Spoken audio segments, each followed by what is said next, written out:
Oh, j'ai cru. J'ai cru.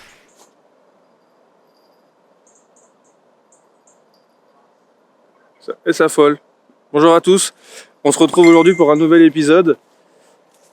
Du coup, pêche au cassant. Il y a la deuxième canne qui continue de s'affoler. Donc tant mieux, c'est bien. Sur exclusivement, donc une pêche exclusivement sur la rive d'en face. La bordure ici est très peu profonde. En face, on a des belles profondeurs. On peut aller jusqu'à 8 mètres. J'ai pas mis de canne à 8 mètres. Hein. L'eau est relativement froide. Ça sert à rien d'aller pêcher creux pour l'instant, puisque je suis près d'un barrage. Il y a encore du mouvement. Les poissons sont encore un petit peu en activité ici.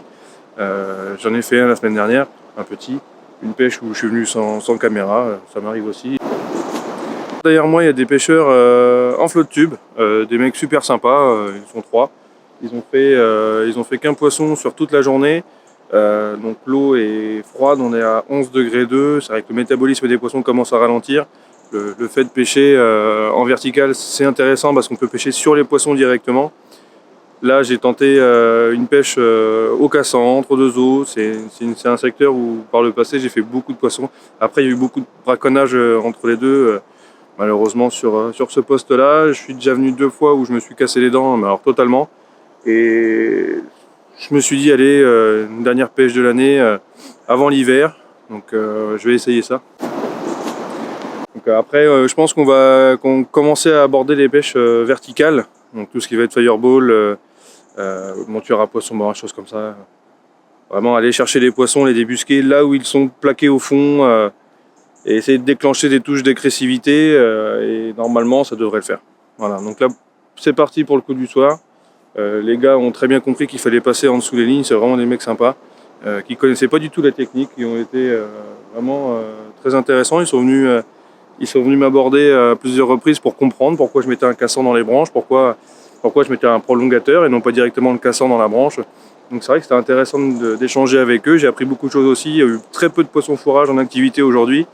Est-ce que ça va continuer comme ça? Est-ce que justement le coup du soir va faire que ça va se déclencher? Il nous reste encore à peu près 1 heure de pêche.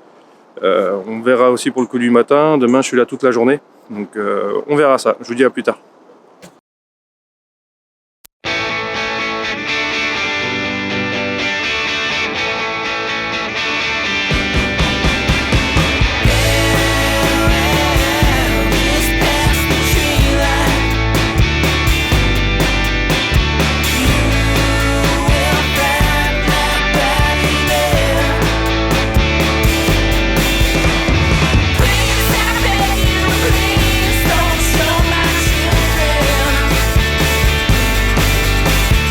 Il fallait s'en douter, dans une eau à 11 degrés, ça pouvait pas forcément être exceptionnel. Je m'attendais quand même à avoir 1 ou 2 poissons sur ce bief, malgré le fait qu'ils aient détruit la pêche malheureusement.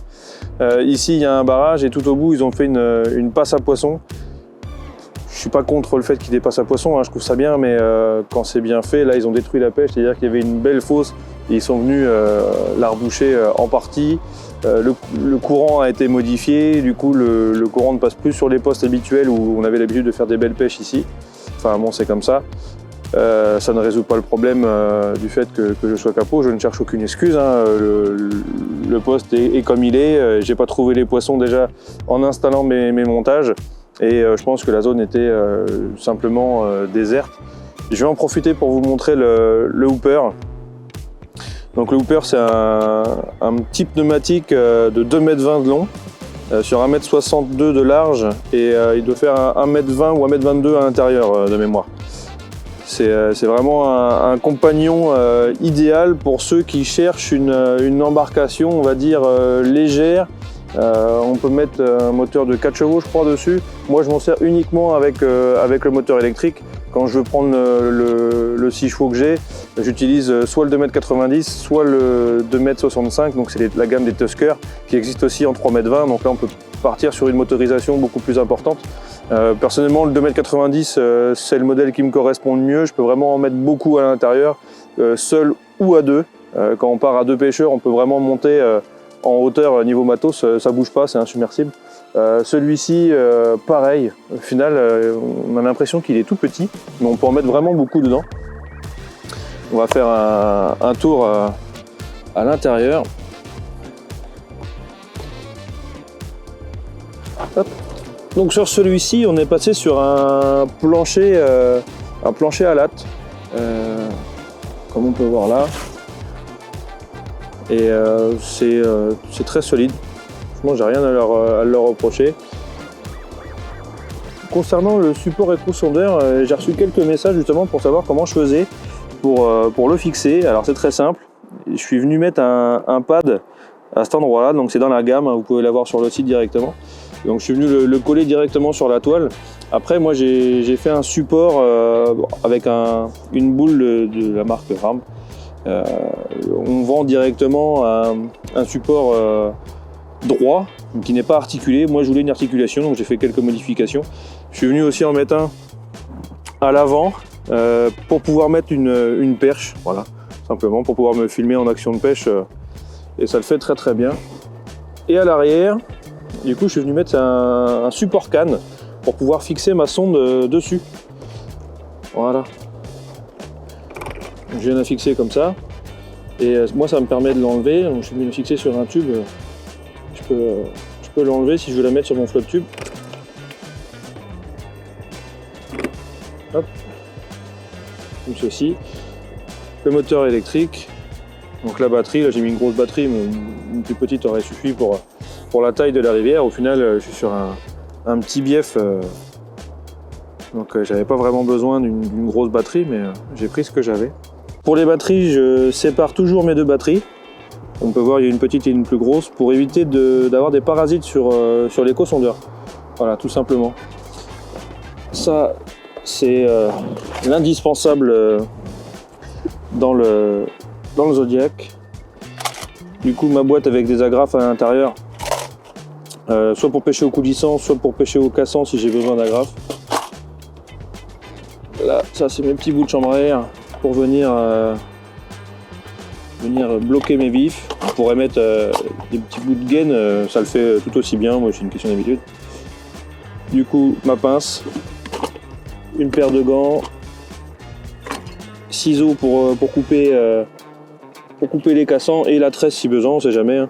Si il suffit que j'ai l'hameçon dans le doigt ou quelque chose comme ça, ou dans la main, voilà, toujours avoir une paire de ciseaux, c'est important. Les différents relais que je peux utiliser, donc c'est très pratique. Les prolongateurs, voilà, que j'utilise en différentes tailles. Au Traeger System, ça c'est vraiment un très bon produit aussi. Je les utilise quand je pêche notamment aux flotteurs sous-marins. J'ai pas besoin de sortir 15 mètres de tresse, je suis juste dans l'arme pour pouvoir surélever la bannière de l'eau. Et c'est amplement suffisant. Voilà. Pour stocker les vifs, alors soit vous mettez un seau, un bac, une glacière, ce que vous voulez. Donc voilà. Et sur ce modèle là, comme on peut voir, je peux me mettre debout facilement, c'est quand même très stable, il n'y a pas de souci. Sur ce modèle là, on peut voir que les rames sont à l'envers. Alors c'est normal, c'est pour éviter que les rames dépassent trop à l'arrière. On vient les fixer à l'envers, ça n'empêche pas du tout de ramer, au contraire c'est très pratique. Sur le Tusker en 2,90, les rames seront dans l'autre sens, donc dans le sens classique, et sur le 2,65 m aussi. Alors après, sur le Tusker, on a le choix entre donc, soit le plancher alu, soit le plancher gonflable. Chacun pêche, on va dire, comme il l'entend, mais j'ai quelques préférences quand même concernant ces deux planchers. Le plancher gonflable est pour moi, hein, pour ma pêche, le mieux. Une fois qu'on a dégonflé le bateau, une fois qu'on a dégonflé le plancher, ça prend pas de place, c'est très rapide de mise en place. La mise en œuvre est vraiment facile comparé au plancher alu qui lui va être plus long, donc il va être plus rigide, mais ça va être plus long de le mettre en place, plus long de le démonter. Ça va prendre plus de place aussi au moment du stockage, et pour moi c'est plus bruyant. Voilà, on fait tomber un plomb, on fait tomber la pince dans le fond du Zodiac, c'est très facile de faire du bruit et d'effrayer des poissons. Donc le plancher pour moi gonflable évite justement d'avoir une caisse de résonance à l'intérieur du bateau. On fait tomber quelque chose, on va beaucoup moins l'entendre, ça va pas rebondir, hein, ça reste très dur, hein, on peut se mettre debout, on peut même pêcher au leurre dans le Tusker en plancher gonflable, le bateau est très stable, il n'y a pas de souci là-dessus. Donc voilà ce que je peux vous dire sur les pneumatiques qu'on a dans la gamme. C'est vraiment des bateaux qui vont être très fiables, très larges, très sécurisant pour le silure, comme le flotte tube. Au final, le flotte tube il est vraiment très spacieux. On peut avoir vraiment un chargement lourd et ça va pas bouger, quoi. On peut pêcher en toute sécurité. Voilà tout ce que je peux vous dire. Moi, je vais vous dire à dimanche prochain. Normalement, dimanche prochain, ce sera une pêche en verticale, c'est pas sûr. Hein, tout dépend du temps que j'aurai cette semaine, malheureusement je manque de temps. J'aimerais pouvoir passer plus de temps à rechercher les poissons, à vraiment chercher les postes, etc. Mais en ce moment c'est pas évident, je manque de temps. Et puis les jours on raccourcit avec le changement d'heure, donc il fait nuit de plus en plus tôt, la pêche devient de plus en plus difficile aussi avec les températures extérieures. Donc c'est pas évident. Moi je vous dis à dimanche prochain, allez ciao.